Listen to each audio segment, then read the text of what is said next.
हाँ बच्चों, ये आज हम आपको लेसन नंबर 2 का टॉपिक नंबर 5 पढ़ाएंगे। इसको मैंने साथ ही कहाँ से पढ़ाएंगे ये मैंने अपलोड कर दिया है, उसमें से आप देख लेंगे। चूँकि आपके पास अभी किताब तो है नहीं, तो इसको हम पढ़ते हैं। अच्छा, A plague of locusts would have left more than this. The hail has left nothing. This year we will have no corn. Actually पहले तो लिंचों को बहुत खुशी हुई कि बारिश हो रही है। बारिश के उसने गुणगान भी किए और यहाँ तक कहा कि ये जो बड़ी बूंदें हैं, छोटी बूंदें हैं, इनकी कीमत पैसे से आंकी। बहुत खुशी हुई, लेकिन बाद में ओलों की बारिश हुई। इतनी ज़ोर से बारिश हुई कि उसने सब कुछ फसल को बर्बाद कर दिया। फूल तो ऐसे जैसे कि फूल थे ही नहीं। उसने गौन शब्द का प्रयोग किया है। फसल के लिए तो फिर भी डिस्ट्रॉय शब्द का प्रयोग किया है, इसको तो उसने गौन कहा है। तो उसने इस तरीके से उसका बहुत बड़ा नुकसान हुआ। तो तब वो कहते हैं कि ठीक है, फसल को बहुत नुकसान पहुंचाते हैं, तो उस फसल को नुकसान पहुंचाने वाले में a plague of locusts would have left more than this. सबसे ज़्यादा नुकसान पहुंचाने वाले तो कौन होते हैं? लॉक्टस होते हैं। लॉक्टस के लिए इन्होंने प्लेग वर्ड का इस्तेमाल किया है। प्लेग इसलिए कि what is plague? First of all you have to know all this. Plague is a infectious disease that kills a lot of people, and that disease is originated from the cat, from the rats. चूहों के ऊपर पिस्सू पलते हैं, उन पिस्सुओं से ये infectious disease फैलती है, जिससे लार्ज नंबर ऑफ पीपल मर जाते हैं। इसको आम तौर पर प्लेग की भाषा में, बोलचाल की भाषा में प्लेग कहते हैं, लेकिन इसका दूसरा नाम ताहून भी है। ठीक है, तो लॉक्टस अ लार्ज इंसेक्ट है that flies in a large group, destroying all the plants and crops. समझ आ रहा है? ये एक बहुत बड़ा कीड़ा होता है और ये कीड़ा उड़ता हुआ जाता है बहुत बड़े ग्रुप में, और ये ग्रुप में उड़ते उड़ते साथ ही साथ फसल को खाते हैं, प्लांट्स को खा जाते हैं। और ये बहुत बड़े, इतने बड़े उसमें चलते हैं ग्रुप में, जैसे कि बादल चलते हैं। सूर्य के प्रकाश को भी ये रोक लेते हैं, धरती तक नहीं आने देते। ऐसा लगता है जैसे बादल उमड़ पड़े हैं।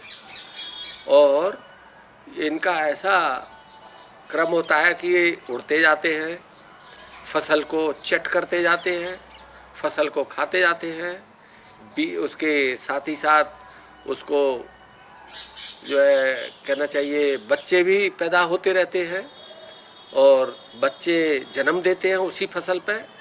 और कितनी देर में उड़ जाते हैं ये तो नहीं पता, ये तो कीट विज्ञानी बता पाएंगे। लेकिन फिर भी जितनी देर में खाते हैं फसल को, उतनी देर में ही इनके बच्चे इनके साथ उड़ करके भी साथ साथ चलने लग जाते हैं। तो ये इनका जीवन चक्र है कि खा भी रहे हैं, उड़ भी रहे हैं,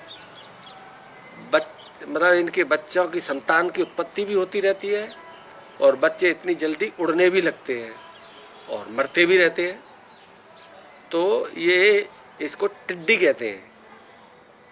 ये हमारा हिंदुस्तान से ऊपर जो पाकिस्तान का ऑक्युपाइड कश्मीर है, वहाँ हिंदकुश, सुलेमान, किरथर, ये पहाड़ियाँ हैं, उस क्षेत्र से कहीं से ये निकलती हैं। मुझे उसकी पूरी जानकारी नहीं है, लेकिन ये वहीं से निकल के आती हैं और पाकिस्तान में, अफ़गानिस्तान में और और ईरान में भी, और हमारे पश्चिमी भारत में, राजस्थान में, गुजरात में, इसमें ये बहुत कहर बरपाती हैं और बहुत पहले से बरपा रही हैं। और इसके लिए एक्चुअली पहले से तो पता नहीं होता है कि उड़ के आ रही है, और फिर गवर्नमेंट भी तैयार नहीं होती है, तो ज़्यादातर किसान असहाय हाथ पे हाथ रखे बैठे रहते हैं, परेशान होते रहते हैं। तो ये मैंने तुम्हें बताया है टिड्डी क्या होते हैं, ठीक है। ज़्यादातर टिड्डी छोटा मोटा कीड़ा आप समझते हैं जो बरसात के दिनों में होता है, वो उस टिड्डी को मत समझना, टिड्डा को समझना। अच्छा, तो एनीवे वो कहता है यहाँ तक कि यदि टिड्डी दल का प्लेग आ गया होता, वो भी क्या इतना रहम करके छोड़ दिया होता, इससे तो ज़्यादा जो इसने छोड़ा है, बर्बादी करके छोड़ी है। ओलों ने तो बहुत बर्बाद ही कर दिया, इतना बर्बाद किया कि कोई इससे ज़्यादा बर्बाद करने की स्थिति में नहीं होता। यहाँ तक कि सबसे ज़्यादा बर्बाद करने वाले प्लेग ऑफ लक्टस होता है, टिड्डी दल का हमला होता है। वो एक तरह की बीमारी होती है, वो ताहुन को भी तरस आ जाता है, वो थोड़ा बहुत फिर भी छोड़ देता, लेकिन इसने तो कुछ भी नहीं छोड़ा हमारे लिए। फिर डेड डैश डैश है, वो चुप हो जाता है, फिर आगे बढ़ के बोलता है the hell has left nothing, ओलों ने कुछ नहीं छोड़ा। The hell has left nothing, ओलों ने कुछ भी नहीं छोड़ा, इतना बर्बाद करके रख दिया। ये उसकी निराशा है। This year we will have no corn, और लिंचो कह रहा है इस वर्ष हमारे पास कोई दाना भी नहीं है, कोई मक्का भी नहीं, कुछ नहीं है, क्या खाएंगे हम। किसान के पास एक ही फसल होती है, वो भी फसल ओलों से बर्बाद हो गई। अब वो परेशान हो रहा है, और परेशान हो करके वो कह रहा है कि this year we will have no corn, इस वर्ष हमारे पास कोई दाना नहीं होगा, क्या खाएंगे, दाना भी नहीं होगा। ठीक है ना। फिर एक बार और समझ लो इसे, a plague of locusts would have left more than this, जो छोड़ा है ओलों ने उससे ज़्यादा तो जो लक्टस है, टिड्डी है, टिड्डी का जो प्लेग है, टिड्डी का जो ताहुन है, वो भी ज़्यादा छोड़ देता, उसको भी रहम आ जाता, लेकिन उन ओलों ने तो कुछ भी नहीं छोड़ा। This hello, the hell has left nothing, दुख में थोड़ी देर रुकने के बाद में, पॉज देने के बाद में फिर कहता है the hell has left nothing, ओलों ने कुछ भी नहीं छोड़ा है।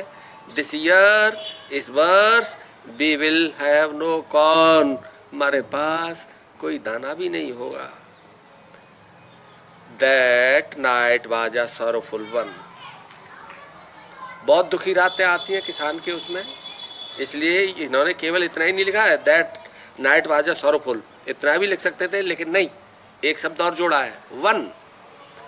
जीवन में दुख तो होते ही हैं किसान के, लेकिन ये जो रात थी वाज अ सॉरोफुल वन, दुखद भरी रातों में से एक थी, ये दुखद भरी रातों में से एक है। बात समझ आ गई।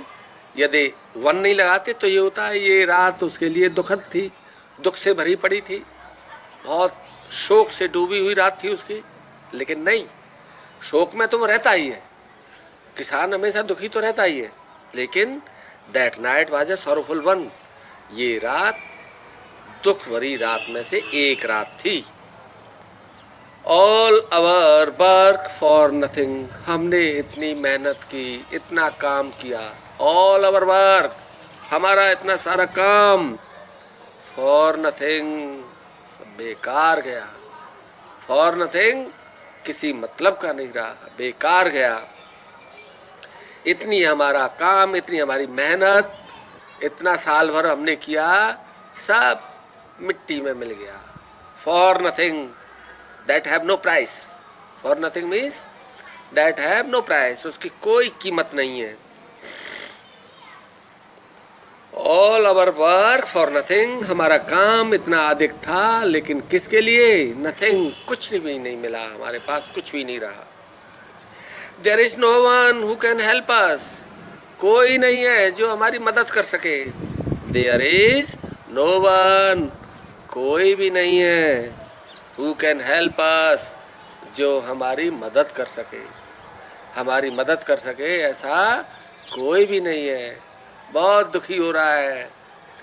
लिंचो का दुख बहुत गहरा था, क्योंकि उसे कहीं कोई आशा थी नहीं, सब कुछ बर्बाद हो गया। और वो कह रहा है देयर इज नो वन, इस धरती पर, इस दुनिया में कोई नहीं है हु कैन हेल्प अस, जो हमारी मदद कर सके। We will all go hungry this year. All कौन? All the family member will go hungry this year. इस वर्ष हम सभी भूखे ही रह जाएंगे। वी विल गो हंग्री, हम सभी भूखे ही रहेंगे। दिस ईयर, इस वर्ष। कहते कहते चुप हो जाता है वो, बात पूरी नहीं होती है। तब फिर कहता है but in the hearts of all who live in that solitary house in the middle of the valley there was a single hope, help from God. But लेकिन in the hearts of all who live, actually ईश्वर कोई ऐसी शक्ति है, ज़्यादातर जितने भी मत हैं, चाहे वो क्रिश्चियन हो, जितने भी बाइबल के टेस्टामेंट हैं उनमें, या पूरा इस्लाम, हमारे यहाँ तो भक्ति को बहुत अधिक ही महत्व दिया गया है। पूरा हिंद उसमें भारतवर्ष में, from the very beginning of the civilisation और the very beginning of the history of the spiritualism, दिल में ही ईश्वर वास करता है। चाहे कृष्ण भगवान हो, कोई भी हो, ये ज़्यादा व्याख्या की बात नहीं है। तो इसी बात को लिंचो ने कहा है कि but in the hearts of all, लेकिन वो जो सभी के दिलों में हु लिव, जो रहता है इन दैट सॉलिटरी हाउस। और वो भी कैसा हाउस है? सॉलिटरी हाउस है। Solitary means alone, without any other person, एकांत, अकेला, बिल्कुल उस दिल के घर में वो रहता है। But in the hearts of all, लेकिन सभी के दिलों में, who live in that solitary house, जो कि रहता है सॉलिटरी हाउस में, in the middle of the valley, जो मिडिल ऑफ द वैली में है, उसमें रहता है। There was a single hope, केवल एक ही आशा बचती है। There was a single hope, किसी से आशा नहीं है, कोई नहीं है वहाँ पे, केवल एक आशा है, और वो आशा है from God, help from God, ईश्वर से मदद। केवल ईश्वर से ही मदद मिल सकती है, और कोई मदद करने वाला नहीं है। ये बात लिंचो को बिल्कुल अच्छी तरह से समझ में आ रही है कि कोई मदद करने वाला नहीं है। इसलिए हमें सिर्फ और सिर्फ ईश्वर से ही मदद मांगनी चाहिए, ऐसा उसका विचार बन रहा है। आदमी कभी भी किसी भी विषम परिस्थितियों में, जब वो गहरी दुख की अवस्था में होता है, साथ ही निराश भी होता है, बशर्ते कि उसकी एकाग्रता खंडित नहीं हो। यदि एकाग्रता खंडित है तो वो सुसाइड वगैरह भी कर सकता है, लेकिन यदि एकाग्रता है, उस एकाग्रता में उसके लिए ईश्वर उसे कोई न कोई सुझाव देता है। उसके अंतर से ही, उसके भीतर से ही एक प्रेरणा आती है, और वो प्रेरणा निश्चित रूप से ईश्वर के द्वारा दिया हुआ मार्गदर्शन होता है। तो लिंचो की भी वही अवस्था थी, वो बहुत दुख में था, उसे कुछ भी नहीं नज़र आ रहा था, कौन मदद कर सकता है, कोई दोस्त वगैरह भी उसे समझ में नहीं आ रहा था, कोई रिश्तेदार नहीं उसे याद आया, सिर्फ उसे फिर याद आया कोई मदद नहीं कर सकता है। There is only a single hope from God, केवल एक आशा बचती है, वो आशा है ईश्वर से मदद। Do not be so upset